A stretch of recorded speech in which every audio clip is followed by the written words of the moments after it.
You're listening to the VTZone.com's weekly Scoutcast. Everything Hokies. And now here's publisher Jason Stamm. Welcome to another edition of the VTZone.com's weekly Scoutcast. We've only got a few games left in the season now. I guess 4 games left now after an unbelievable game to watch at Pittsburgh. Virginia Tech came away with a 39-36 win. It was a busy week last week. Traveled to Charlotte for ACC Media Day, then had the trip back and forth to Pittsburgh through the state of West Virginia, which is an adventure enough. So, Doug Bowman, have you had any adventures over the last week? I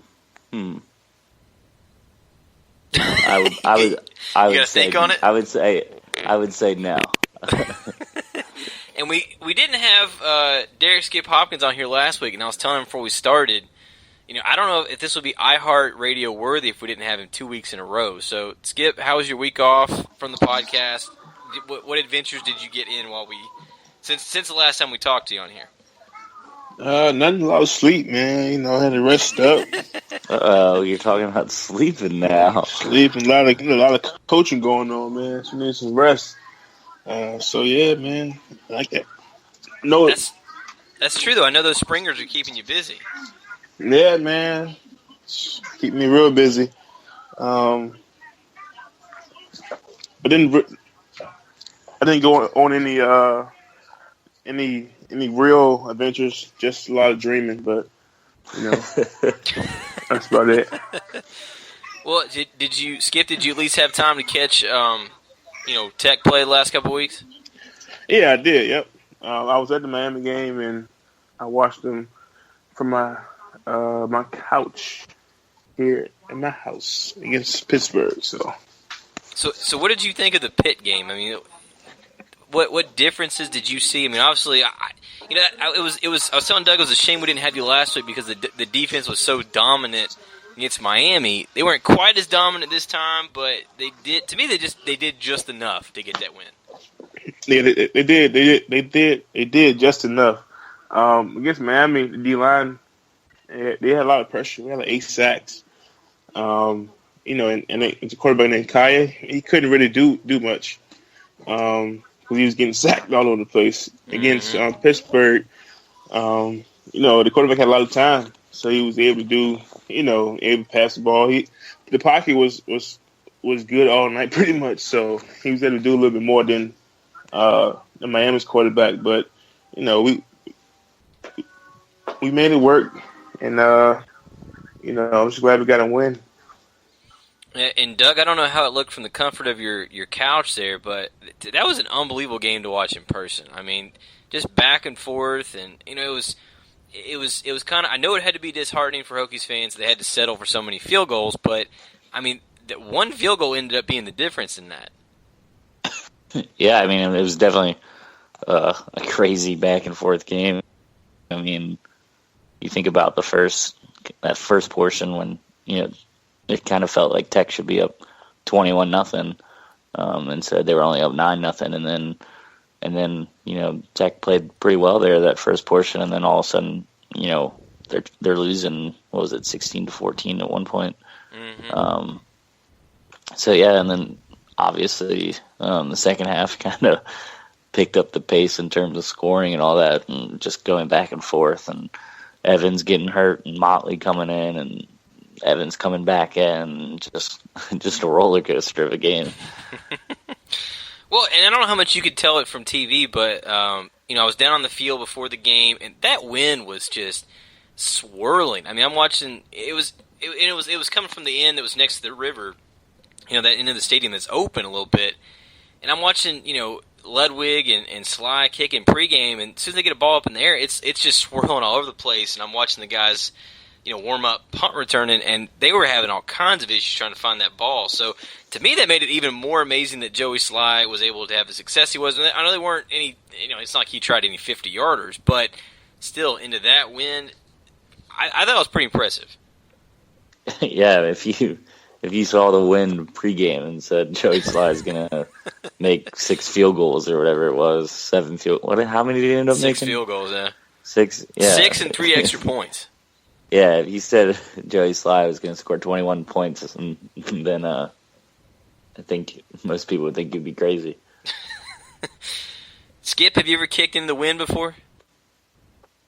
Yeah. I knew it, see? Back in middle school, kick field goals and stuff,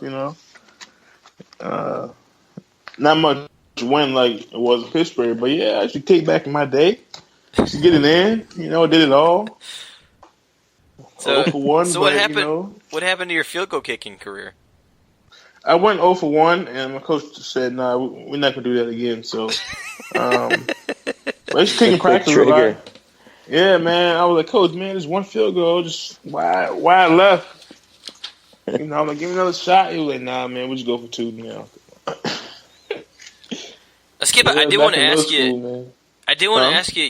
Kenny Canham was, he was out with Miami, came back for Pittsburgh, and Coach Foster said that he basically was out there playing with one arm. I mean, what did you think of him? And have you ever experienced something like that where you've got, neck, shoulder, and it's basically keeping you from playing, full, and you feel like you're kind of playing with one arm out there?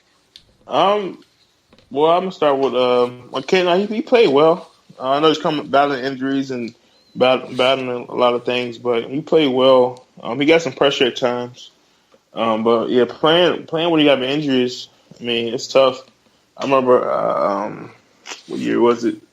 2011, 12, whatever. I broke my finger, and nobody knew about it. I mean, nobody really cared. I don't think.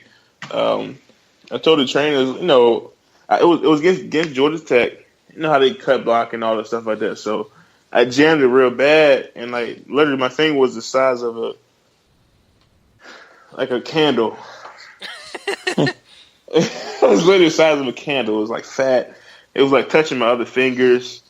I mean, I was like, "Hey, Mike, can you check my finger out?" It's kind of big. He was like, "Oh, you gotta get some ice on it, man, and you good to go." But I found out I pulled both ligaments out of the joint or whatever, and pulled some bones, and it was actually broken. Damn, Skip.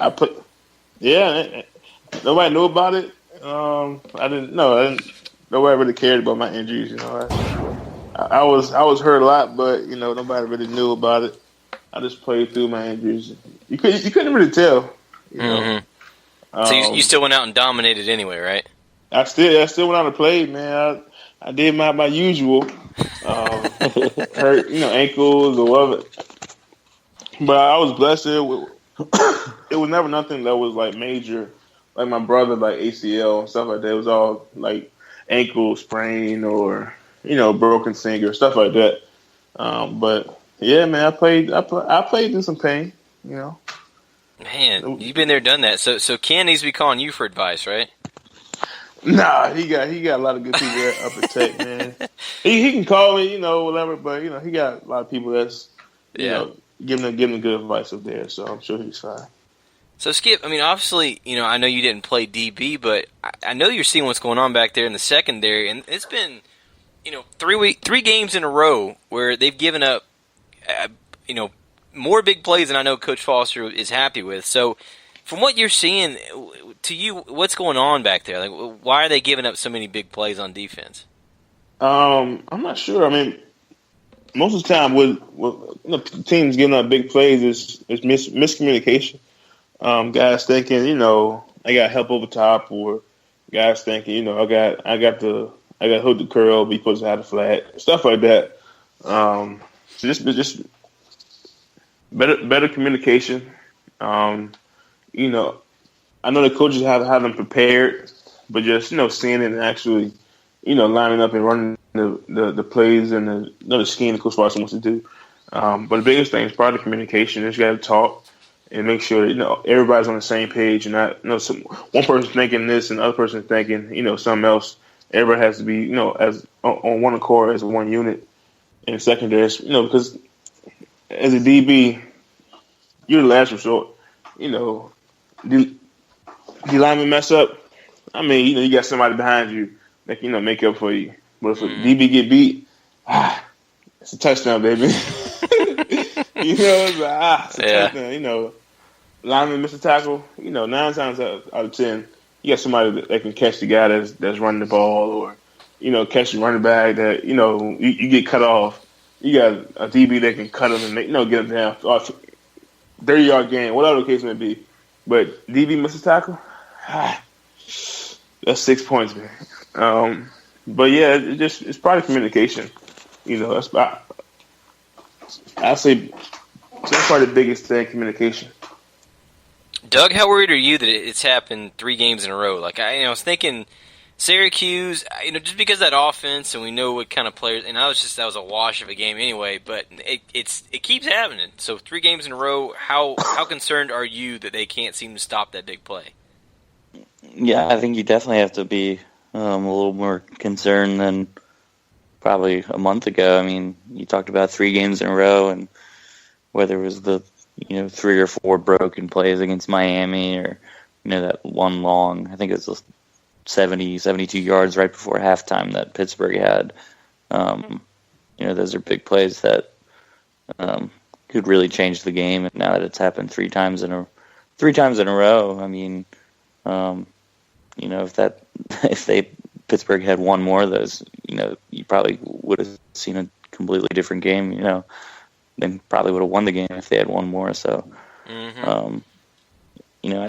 we talked last week. I think the teams that are coming up are maybe a little different than, in terms of how their big playability or whatnot. But, I mean, obviously, if you're giving up 72 yards or something right before the half, that's not a good sign. Well, I wanted to mention the defense first, and not to put that group down at all, because they did. They had a couple of stops, and Mook got a pretty impressive interception. But let's talk about the offense, Doug. I mean, how impressive is Gerard Evans? Well, not even Gerard Evans, but Gerard Evans you've got a quarterback who is putting the ball. I never seen it was back shoulder after back shoulder after back shoulder throw. And I was talking to a good friend of the shows here, former Virginia Tech assistant coach Aaron Moorhead the other day, and Coach Moorhead was saying that was a receiver's dream to play in a game like that. Just watching it on TV, he said it was that's the kind of game you dream about playing in, because they're giving you those back shoulder throws over and over and over again. You know what's coming, and they're still able to get big gains every time. So the running game obviously still can't get going. But is that really that much of a concern when the throwing game, when the passing game is as accurate as it was and lethal as it was on Thursday? Yeah, I mean, the whole running problems or whatever, I don't think it's that much of a concern in terms of the overall success of the offense, because I think Virginia Tech's proven this year that they don't necessarily need to have a strong performance, like yard-wise, running the ball to have success. Obviously, against Pittsburgh proved that. I mean, I don't think anybody had more than like 40 yards rushing. And then, when you have Gerard Evans throwing for 406 yards, that's obviously making up and then some for the lack of a running game. So, yeah, I think it's not like, they're running some kind of Texas Tech offense where they're just abandoning the run and throwing it 70 times a game. So, I think they just kind of use the run to open up things in the passing game, and obviously it's working well. I think it was pretty obvious that both teams knew that Pittsburgh wasn't going to be able to guard Tech's wide receivers, Ford and Hodges in particular. And that was just the game plan, was to just go over the top and But just all night, though, Doug. I mean, they were playing off of him so much and giving him that back shoulder throw. And you'd think, after they threw it like that, I mean, it was at least a dozen times. I bet half of Gerard Evans' throws were that back shoulder throw. You'd think by at least third or fourth quarter, hey, well, let's cut off the outside a little bit more. I mean, I think that's obviously what they were seeking to do. But I just think Virginia Tech had such a clear talent advantage at Isaiah Ford and Bucky Hodges going up against whoever they were trying to get to guard them. I mean, Ford's multiple catches, just one-on-one, winning that battle over and over again. I just think, the talent there is just too much. So, Skip, What do you think about your boy Isaiah Ford? I mean, he's the new school record holder in career touchdown receptions, past Antonio Freeman, had 2 unbelievable catches. I mean, when you play with him that first year, did you think he was going to be anything like he's turned out to be? I didn't play with him. I thought you were there when Isaiah was there. No, he came in a year after. It was a year after. Okay. I left. Well, tell me anyway what you think of Isaiah though and how he's developed. No, I think he's a good player. He's showing out, doing well. He's using his gifts at his best. You know, at the peak level. You know. Yeah. He's balling right now. I know he's worked hard for it. He deserves it, and he just showing what the off season can do for you. When you put in time in the off season and prepare like you should, then your results you will see the results during the season. So yeah, I know he worked hard for it, and now things just paying off. But against Pittsburgh, I mean, all that was pass scale, 1-on-1s, pretty much. You know, just take the line out, take the D line, O line out. You know, that wasn't even really involved. It was basically 7-on-7. You know, I'm gonna stop the Pittsburgh D coordinator he just said, I'm gonna put 7 in the box. You gotta throw the ball to beat me. That's it. Yeah. I'm gonna pack the house. I'm gonna pack the box. You're not gonna run the ball, so you have to throw the ball. I mean, that's why I tweeted. It's like, okay, they packing the box. You can stop running it. They putting 7 in the box every play. Like, I mean, it's no point in running it. You know, it's no point in trying to keep them honest because they making you throw the ball. So just beat them. Like, you know, they can't. Their DBs, especially when the guy got hurt. I mean, you got a freshman out there against Bucky and Isaiah. It's like, come on, dog. Like, you still gonna keep running the same thing. Like, that freshman, you know, 5'10", 6 foot, you know, against Bucky 6'7". It's like, I don't think you gonna win that battle, man. Like, I know, coaches are stubborn. The coaches are very stubborn. They're like, I ain't changing. You got to step up. All right, but you putting him in a bad position, man. Like, I know he's probably a good player, but I mean, we got pretty good receivers, you know. But well, I know you were there, Skip. Since I got my years messed up on Ford, you and Ford, I know you were there when Bucky was there. Of course, when you were there, Bucky was still transitioning over to tight end. But even when they were working at tight end, did you ever envision where he is now? Because he's finally starting to get. We're seeing, I think, what Virginia Tech fans have hoped was going to happen with him in the last couple of years. I mean, he's such a mismatch against everybody he goes against. No, shoot. When I was a senior, Bucky, you know, he redshirted, so you know they were still trying him a quarterback, trying him at tight end. But eventually, they just finally put him at tight end, and you know, we was having a scout team, whatever. He'll just be catching balls over our DBs and just, you know what I'm saying, blocking that D ends, just throwing them out the way. We like, shoot, Bucky gonna be nice in 2-3 years. Like, Bucky gonna be out, he gonna be going at it. Like, no, we already knew Bucky was gonna be a good player. He'll get drafted high, and you know, people was already saying that it's his redshirt year. It's like, shoot, he's 6'7", he got good speed. Shoot, Bucky gonna go to the league. at tight end, not quarterback. So now we already knew that when, you know, he came in and he just started, you know, just working at tight end. You know, he was kind of new at it, so, you know, I know he had things to learn, but he'll be catching balls over our DBs. We like, come on, man, Scout don't catch no balls. I was like, hey, man, he's 6'7", man, but yeah, we already knew. So Doug, kind of going with what Skip's saying, I guess we shouldn't be too worried about the running game since, you know, like he was saying, they were putting 7 in the box every time.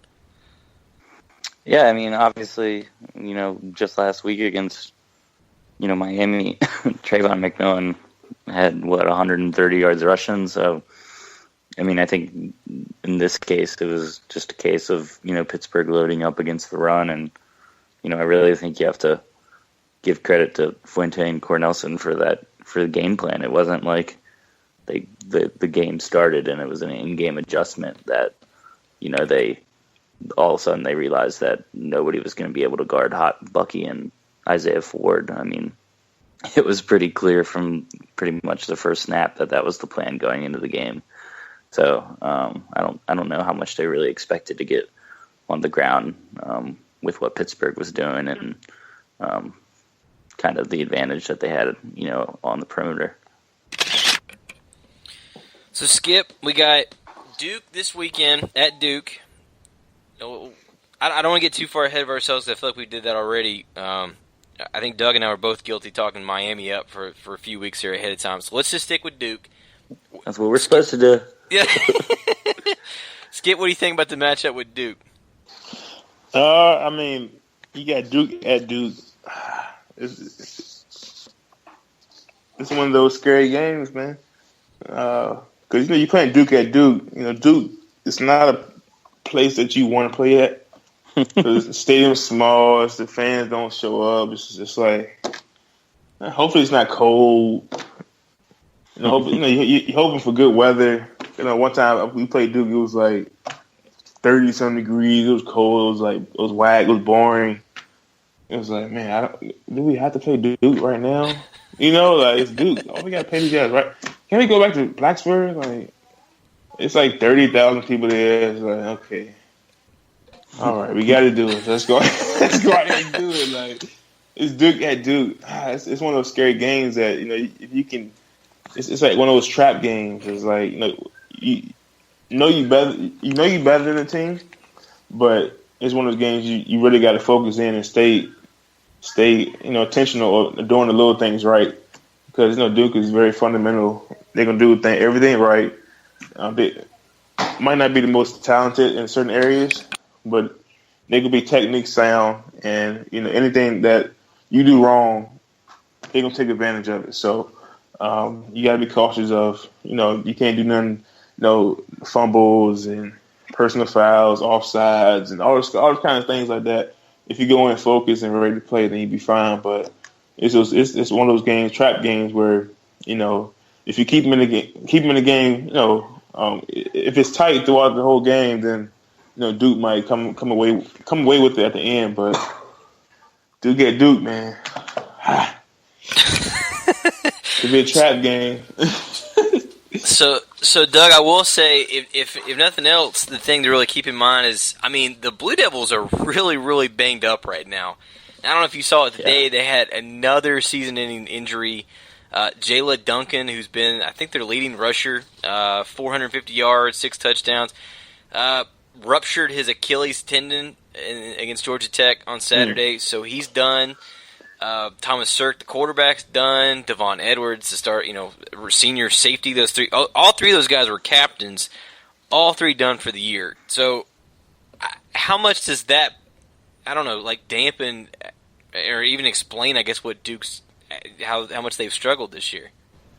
Yeah, I think the injuries are can explain a lot of what Duke's gone through. I think they're a completely different team with Thomas Sirk at quarterback, and having him, I think he got hurt in the spring, and then he came back early in time for the season. But just having your starting quarterback get hurt and then come back and then get hurt again kind of throws everything out of whack for in terms of preparing for the season. But they're obviously banged up, and Skip was talking about playing at Duke and that sleepy atmosphere, but I think what happened in a similar trap game at Syracuse a couple weeks ago probably helps Virginia Tech prepare for this one. And you talked about the injuries and all that.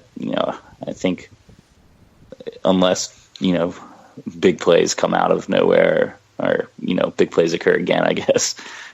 Duke scored 35 against Georgia Tech this week or last week, whatever you want to call it. So. Unless that happens, or maybe Evans' ankle really bothers him or something like that, I don't see much reason to be worried at this point. Yeah, I mean, I think you'd like to hope that they're not going to overlook Duke the same way they did Syracuse, but at the same time, I don't know. That's just what it comes down to. They can't overlook them even with those injuries because that's a good way you get beaten. I think they definitely learned that the hard way against Syracuse. So, kind of changed things up a little bit. Doug, I mentioned earlier that ACC Media Day was on Thursday. To me, kind of surprising. I had Virginia Tech picked. I think I picked them 6th on my ballot. They finished 10th in the preseason voting. Were you surprised by that? Is that about what you thought? What do you think about Virginia Tech basketball preseason? 2 weeks ago, I would have been surprised by that, and think they probably should have been a little higher given what's coming back and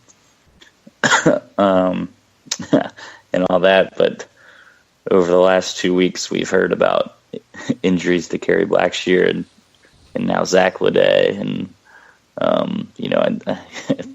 we've talked about it over and over again about how Tech's pretty thin in the front court, and particularly a guy with like Leday, who was just so crucial last year and so effective last year. If it's any kind of serious injury to him or Blackshear, where I think it becomes difficult to see how they finish kind of in the top half of the ACC, which is which I think was a reasonable expectation before the news of this injury came out. Yeah, I don't know exactly what. Do you know what's up with Leday, Doug? I mean, last I'd heard, I know he was supposed to be at Media Day. He didn't. Obviously, he wasn't able to show up. Have you heard? I mean, we know what's up with Blackshear and before I get too sidetracked, I mean, Seth Allen, Johnny Hamilton, the guys that were both asked. Neither one of them seemed to really think. They kind of downplayed it a ton. I'm thinking it sounds like probably first deal with Blackshear, but with Leday, I mean, how much of a concern, I guess, do you have for Leday at this point? Yeah, I mean, I think it's a big concern. I think if it was anything minor that didn't really matter, I mean, I don't think that's anything to hide, really. So I think the fact that it's kind of been kept under wraps and secretive and all that probably, means they're probably a little concerned about him missing time, missing games. So, I mean, Leday was just everywhere for Tech last year, and he's the kind of, he's not very tall at all for his position, but he's the kind of gritty, hardworking, hustle player that, is pretty darn effective. And anytime, I think he's probably one of the top 2 or 3 offensive guys on the team, and anytime you lose that's tough to replace. So I think you definitely have to be worried about him going into the season. So Skip, with the injuries in mind, is number 10 too low for Virginia Tech, or is that about where you think they should be right now, as far as ACC goes? With all what Doug said, that's just about right. They got a lot of injuries coming up starting the season, so it's starting 10, starting 6. It's just all preseason stuff. So you still got to go out and play. You still got to go out and prove, who you are and what you're going to do during the season. You can't start off losing to Radford and small teams like that, like we did last year. Hopefully we can pick up how we ended last year and keep the ball rolling this year, starting off. But a lot of preseason stuff. It's just preseason hype. It's not about how you start, it's about how you finish. So, hopefully they use that as motivation. Towards the season. Use it as motivation for the season. Kind of prove people wrong and show them what they can do. So. Yeah, I still think they're overall they're I think they're better than last year, but yeah, I think I'm also saying that thinking that Leday and Blackshear, or at least Leday, is going to play. I think they can do without Carey, get by without Carey for a little bit, but they need him at some point. But I guess it's kind of mostly we just have to keep an eye on Day, especially. I mean, he's been such an integral part of that team going forward.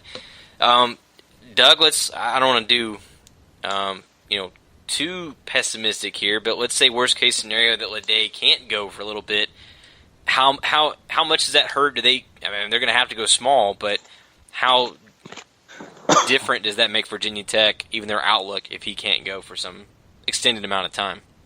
Well, I think he's generally replaceable. I mean, I think Chris Clark is a pretty similar player and can kind of play his position, but it just weakens them significantly in terms of, he played a little bit at the 5, and that's the position that Virginia Tech is super thin at, and they're already going to have to piece together 40 minutes at the 5 every night. So when you lose a guy like Leday, I mean, they could have thrown out a lineup with Leday and Clark and Ahmed Hill and Bibbs and Seth Allen, and that's 5 pretty good basketball players. And I think it'll be interesting to see kind of if he is out for an extended period of time, what that does in terms of what kind of lineups Buzz Williams is going to play. But traditional lineup, I think Chris Clark kind of does the same thing as Zach Leday, but I think just the depth and what they're going to need to do in terms just to not get destroyed on the glass this year. He's a big loss. All right, so Doug, you got a shout out for us this week to wrap us up? Yeah. I'm going to shout out the Atlanta Falcons for a sublime 33-32 victory over the Green Bay Packers. Okay. Sublime. Pretty good game. That. Pretty good game. Pretty exciting finish. Just chugging along there in the NFC South, and I'd also like to shout out the Washington Redskins for their excellent 27-27 tie over your Cincinnati Bengals today. Yeah, I know. I'm still wearing my Bengals shirt as we're talking right here, Doug. So it's one of those, like, I don't know. I really wish the NFL would go to the college rules. I mean, to end in a tie, that's just terrible. And we've had back-to-back weeks now of ties. I imagine both teams are pretty thrilled to fly across the country and tie, or fly across the ocean and tie. Yeah, I mean, you could do that here. Like, you play all that extra time and you get a tie. I mean, it's better than a loss, but still, it's just, I don't know. It's really discouraging. It's almost like you don't know how to react when you get a tie. You watch some of those players in the field; they're just kind of, so they don't know how to react. And they played at 9:30 Eastern time. That's just a bad way to start off a Sunday of football. Yeah, that thing sucked. 9:30, man. That's terrible. I did like, I love being able to wake up and watch football. That's kind of nice. But to end in a tie, it's like it's such a waste of 4 hours. Well, but to start at 9:30, it means you got to wake up at like 5. Well, I mean, in London, it was they're 5 hours ahead, so it was like a 2:30 start there. Local time. Okay. Oh, over yeah, here. Okay. Yeah, it was nice to watch over here. Okay. Uh-huh. I'm about to say that was okay. I get Well, see, Skip, that's like, and we'll talk about that here in a couple weeks, but I guess we're 2 weeks away, Doug, from the 24-hour basketball marathon. So those guys are playing live. That is at 6 a.m., literally. Yeah, they get those like little tiny schools playing basketball at 6 in the morning. It's like Wagner and Fairfield. Like Radford. Radford playing at 2 a.m., y'all. Go check it out. 2 a.m. Check out Radford. Whatever they can do to get on TV. You never want to be in Radford at 2 a.m. Radford playing at 5 a.m. Go ahead, wake up and check it out. Yeah, whatever you got to do to get on TV, I guess. But I got to give my shout out to Isaiah Ford, man. That guy had those 2 catches, including the touchdown. Those are 2, and he's done that so many times now. But I'm never less impressed every time he makes a catch like that. It's just unbelievable. Like, to wrestle the ball away on the ground from a defender, and then the touchdown, he was basically a one-handed catch. It's unreal. Yeah. So that guy just gets better and better. Yeah. I mean, I guess you better enjoy the last 4 or 5 or 6 games of the Isaiah Ford era. Mm-hmm. Yeah, I can't imagine him He sticking gone. around.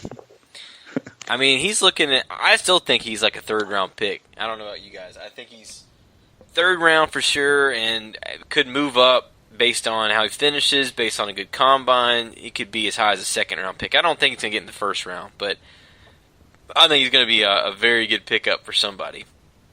Skip, you going to finish us off here with a good shout? Yeah, man, I got 2. I missed last week, so. Oh, okay. That's fair. We'll allow that. Oh, wow. Dang. Okay, Doug. Yeah. I got a shout out. Now, probably last week, shout out to Woody. Woody came on ready to play last week, man. Had a couple sacks, 6 tackles, and he was balling last week against Miami. So shout out to Woody, a fellow D tackle, or DN, whatever you want to call him. Also this week, shout out to Joey Sly. 6 field goals, man. 21 points. Sly dog.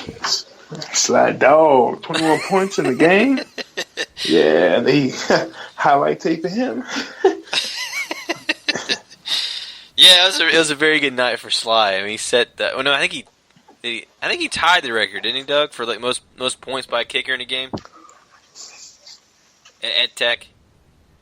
I can't remember if he set it or tied it, but I know it wasn't. If he tied it, he wasn't. He was right there. I know he was very close. But anyway, guys, I'll be making the trip down to Duke this coming week.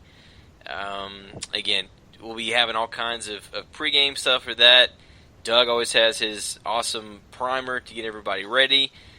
Tons of coverage coming throughout the week. We still got some recruiting news to pass on later this week, so lots coming. So obviously check back for all that. For Derrick, Skip, Hopkins, Doug Bowman, I am Jason Stamm. Thank you for checking out this week's podcast, and we will see you back here next week.